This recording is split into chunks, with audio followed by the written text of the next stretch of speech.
Hi, welcome to Miss Victoria's classroom. Today we'll be teaching about the lateral surface area, total surface area, and volume of a cone. We will start off with a reminder to bring back some of that student knowledge with this at each student's table. They're going to find the total surface area of this cylinder, the volume, and I think I already said total surface area, and the lateral surface area of this cylinder. From there, students will come up to the board, which is going to be an actual board. When they find it, the total surface area, lateral surface area, and volume, they'll write it next to their table number. This way I know that they're finished. When all the students have their answers up here and they're correct, and we've gone over it, I'll move into the actual lesson.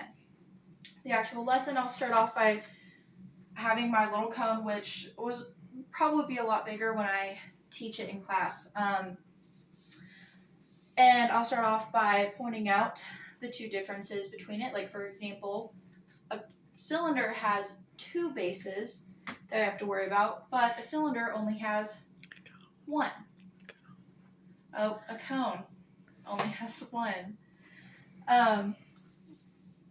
And then I will start off by teaching lateral surface area, which, if you saw at the beginning of the video, I will use this as an example. Of course, I'll have multiple examples, but since this is a mini lesson, I'm only going to have the one. So I will start off by explaining our formula for lateral surface area, which is pi r and then the slanted side.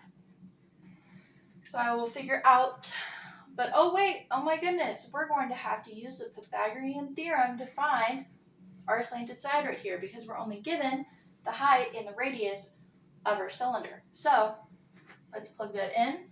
We have 3 squared plus, let's just say, x squared, and we're given, we're looking for the hypotenuse. Just kidding. 4, and we're looking for our hypotenuse. Let's solve that. That'll be 9 plus, let's see, 4 times 4 is 16. And then I already solved it, so it should be, our hypotenuse should be 5 right here.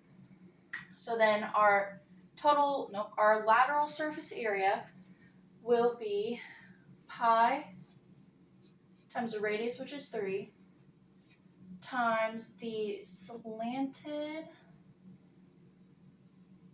let's just call it the hypotenuse. Let's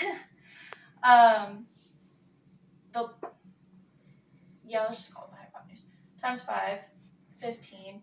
Our answer for lateral surface area is 15 pi. From there, I would do more examples that they might come across on a test. And of course, all the students will have their star reference sheet, which if they need to refer back to it, they can. They probably already used it for finding the areas of the cylinder and the volume. From there, I will move on to total surface area, which is, and I'm going to bring it down. There we go. Pi times the radius times the slant plus pi times the radius squared. And I think I'll do that here. So we have pi. We'll use the same cone over here, times the radius, which is 3, times the slant height, which is 5, plus pi, and then our radius, which is 3, squared.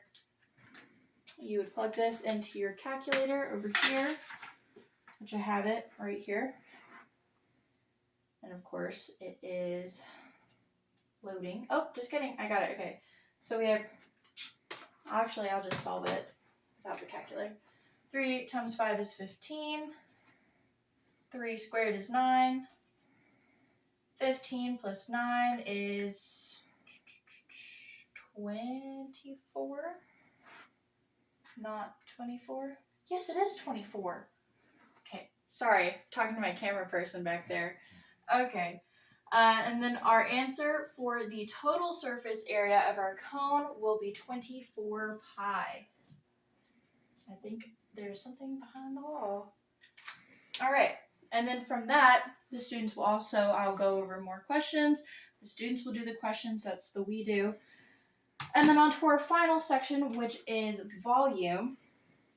But before I get on to volume, I will go over slant height again. I will ask the students, okay, what does P stand for in our formula for when we're trying to solve for a cylinder? Or, thank you, camera person, not just yet. And then I'll also ask, well, what does L stand for? We've already been using it. Can somebody tell me what L stands for? And then I know a lot of students also get confused with the B, the big B, not the little b, which B in this case, actually, I'll just show you. I have it all written down, so after the students have answered, I will put it up here on the board, and then this way the students can see it as they're working and they can make those connections for themselves. But I don't have any tape with me right now, so it'll be right there.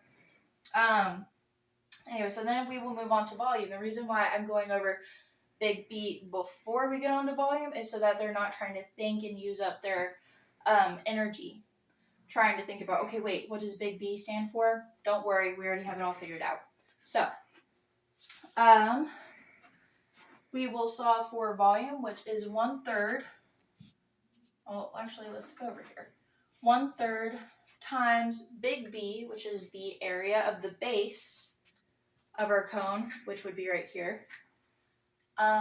So instead of doing that, to make it easier for students, I'll just write pi r squared times the height, which would be, I'll plug in my answers, 1/3 times pi times the radius, which is 3, squared, times the height, which is, now remember, we're going for the height here.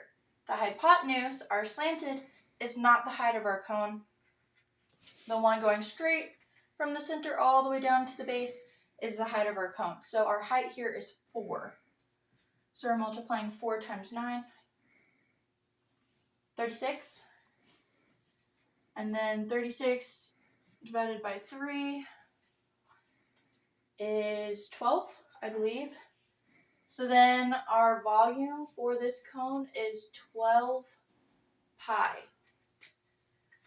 From there, I'll work a couple more problems similar to that so they get down volume. They'll work problems themselves, and we'll finally move on to the you do, which is where our students can create cones of their own, which are going to be drinking cups. This way they can also understand volume.